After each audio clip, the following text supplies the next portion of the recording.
Une fois encore, le Real Madrid a plutôt déçu pour le dernier match de l'année 2025 à Bernabéu et pour cette 17e journée de la Liga face au FC Sevilla.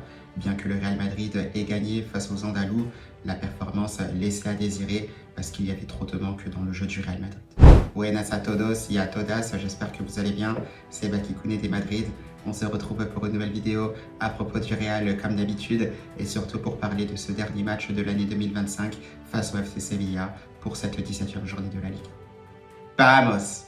Eh bien, los chavales, quel plaisir de vous retrouver déjà pour l'une des dernières vidéos de l'année 2025 à propos du Real Madrid, comme vous le savez déjà, 17e journée de la Liga, un match qui était assez important pour le Real Madrid. Il fallait bien clôturer l'année, bien évidemment. On le sait notamment avec les points de retard que nous avions sur le Barça. Il y en avait 4 au coup d'envoi. Bien sûr, comme vous le savez, le Real Madrid s'est imposé 2-0 face aux Andalous grâce à des buts de Mbappé et de Bellingham. Donc 2 buts sur coup de pied arrêté. Et c'est vrai qu'entre cela, la performance du Real Madrid laissait énormément à désirer. Comme on le disait, on revient quand même à un point du Barça provisoirement puisque les Blaugrana joueront contre Villarreal dans cette journée du dimanche. On verra bien ce qu'il se passera, mais d'un point de vue comptable, ça c'est sûr et certain, le job a été fait. Maintenant, c'est vrai que ça restait aussi assez compliqué dans le contenu du jeu. On s'en aperçoit tout de suite avec une composition d'équipe qui a été concoctée par Xabi Alonso, qui pouvait être intéressant d'un point de vue offensif, puisqu'on pouvait dire aussi que le Real Madrid a quasiment sorti son 11 de gala. Ça, c'était d'un point de vue offensif, parce que défensivement, Xabi Alonso n'a pas tous ses joueurs à sa disposition, mais tu retrouves la BMVR qui était de nouveau alignée avec Mbappé, Bellingham, Vinicius Junior et Rodrigo Goes, bien que par moments on se perde un peu sur les placements de Jude Bellingham dans le cœur du jeu du Real Madrid. Ça, ce sont des choses qui restent encore à voir puisqu'il avait été un peu promené ces derniers temps. On avait l'impression de le voir un peu plus à gauche, par moments juste derrière Mbappé et Vini. Donc ça semble un peu compliqué de ce côté-là.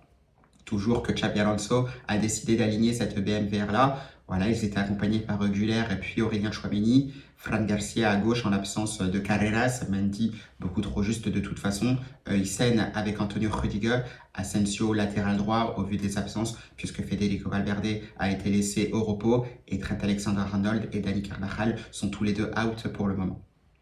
Thibaut Courtois dans les buts, ça ne change pas. Donc voilà, quand tu vois cette équipe-là, quoi qu'il arrive, tu te dis à chaque fois, ça peut être bien, il peut y avoir des choses intéressantes qui peuvent être produites par cette équipe-là. Et à chaque fois, on est toujours sur le même constat, on reste toujours dans l'attente, on reste toujours sur notre faim, parce que le Real Madrid, bien qu'il ait gagné 2-0, voilà, ça fut compliqué, ça fut vraiment pas forcément intéressant. Voilà, il manquait pas mal d'ingrédients dans ce match du Real Madrid pour qu'on puisse être réveillé tout simplement parce qu'on était encore une fois de plus endormi. Alors certes, il y a des petites occasions, on a vu les occasions de Mbappé, je crois qu'il frappe à 2 reprises notamment dans la première période. On sentait justement que Kylian avait envie de battre ce record de Cristiano Ronaldo ou du moins l'égaler puisque le Portugais avait claqué 59 buts en 50 matchs. C'était lors, je crois, de la saison 2012-2013 avec le Real Madrid. On s'aperçoit que Kylian Mbappé aura réussi, donc quelques minutes plus tard, grâce à son penalty marqué, donc 59 buts, je crois que c'était en un peu plus de matchs, je crois que c'est en 59 matchs pour Mbappé. Voilà, même si c'est vrai que Cristiano Ronaldo reste hors norme, c'est vrai que cette performance de Kylian Mbappé, elle reste tout de même incroyable, mais voilà, derrière, on aimerait qu'il y ait des titres aussi à côté. C'est ce sur quoi Kylian Mbappé sera jugé, bien évidemment, dans la suite de cette saison-là, mais ça, on le sent. Je pense que ça le met aussi beaucoup plus en confiance. Peut-être qu'il sera un peu plus libéré, mais il faut aussi que ça soit toute l'équipe du Real Madrid qui soit libérée, pas qu'un seul joueur. Donc voilà, on le sentait que Kylian Mbappé avait envie de marquer ce but-là. Derrière, tu restes assez poussif et derrière, tu restes toujours contrarié d'un point de vue défensif. Attention toujours avec ces problèmes d'alignement. On sent aussi ce manque de complémentarité. Pas forcément un manque de complémentarité, mais on sent du moins ce manque d'automatisme entre Dina Hysén et Antonio Rudiger, puisque 2 fois les deux se sont fait avoir avec des appels dans leur dos. Surtout à un moment, une erreur de Dina Hysén qui aurait pu coûter un but avec Isaac qui lui chipe le ballon. Heureusement, parce que ça, c'était durant tout le match. On peut dire que Isaac voilà, a un peu tué la feuille de match puisqu'à plusieurs reprises je pense qu'il aurait pu inscrire un but. Heureusement Thibaut Courtois était très vigilant. Ça d'ailleurs Thibaut Courtois on n'a pas grand chose à dire non plus parce qu'il est toujours fantastique. Il y a vraiment très peu de matchs où il passe à côté. Bon voilà, il rate un peu de sa parade face à Manchester City en Champions League par exemple.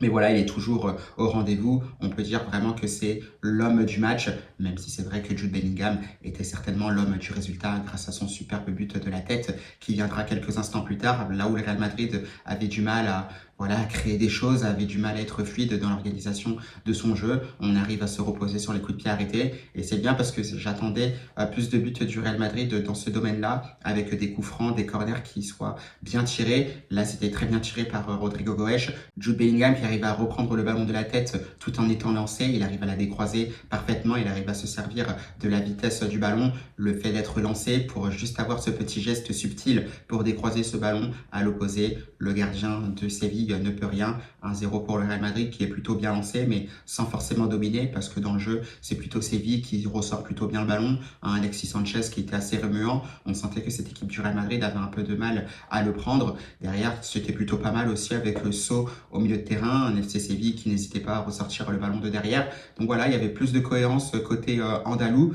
Donc voilà, ça laisse voir cette marge de progression encore qu'il y a au Real Madrid, même si on a l'impression qu'on n'avance plus depuis plusieurs semaines. C'est aussi ce qui fait que cette année 2025, pour ma part, se finit quand même assez mal.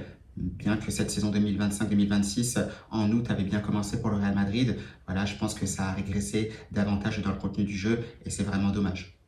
Et ce qui est vraiment inquiétant, et on le disait aussi avec Marca qui le soulignait aussi dans sa portada de hoy, donc sa page à la une en ce dimanche 21 décembre, on parlait d'un Bernabéu, un partido entre pitos, parce que tout simplement il y a eu beaucoup de sifflets, parce qu'on n'était tout simplement pas satisfait de la performance du Real Madrid. Comment expliquez-vous que à 11 contre 10, puisque Marcao a été expulsé, très justement d'ailleurs, puisqu'il y avait deux fautes assez grotesques, et là, normalement, tu es censé avoir l'avantage face à Séville. Et finalement, c'est Séville qui garde mieux le ballon, qui limite se crée des occasions. Un Real Madrid qui n'arrive pas forcément à réagir, qui ne défend pas forcément, qui ne met pas une pression, qui ne repousse pas Séville dans son camp. Et là, on comprend tout simplement ces pitos, donc ces sifflets qu'il y a eu du côté du Bernabéu, parce que c'est anormal dans ce genre de match quand on sait le contexte, quand on sait que tu es capable de faire beaucoup mieux. Donc ça, là-dessus, c'est assez compris et c'est ce qui symbolise justement cette mauvaise performance du Real Madrid parce qu'à aucun moment, tu étais capable de vraiment acculer Séville dans son camp. Je dirais même plus, c'était beaucoup trop facile pour Séville au niveau de ses circulations de ballon et surtout pour se retrouver face au but de Thibaut Courtois. Donc assez déçu sur cela. Mais sinon, on va parler du cas Rodrigo Goes aussi qui revient plutôt bien. Voilà, il a été aligné à plusieurs reprises. Il est quasiment décisif sur tous les derniers matchs du Real Madrid. On l'a vu face à City, on l'a vu face au Deportivo Alavés, on l'a vu encore face à Séville ce samedi soir avec une passe décisive pour Jude Bellingham et surtout un penalty pour le 59e but de Kylian Mbappé sur cette année 2025.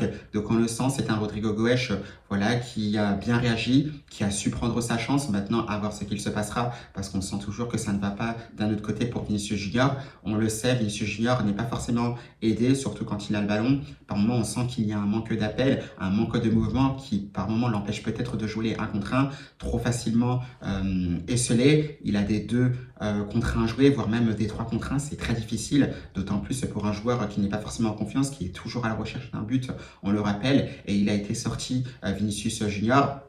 On le sait, ça a réanimé ses problèmes de tension avec Xabi Alonso, mais ça, je pense qu'on est tous pas forcément naïfs sur ce qu'il se passe entre Vinicius Junior et Xabi Alonso. Je pense qu'on le sait très très bien que les histoires de câlins, etc., dès lors que Vinicius Junior sort, je pense que c'est un peu fake tout ça. Je pense que le problème entre les deux hommes, que ce soit le coach espagnol et le joueur brésilien, est bien plus profond, et je pense que ça se voit tout simplement. Sinon, Xabi Alonso ne le sortirait pas constamment.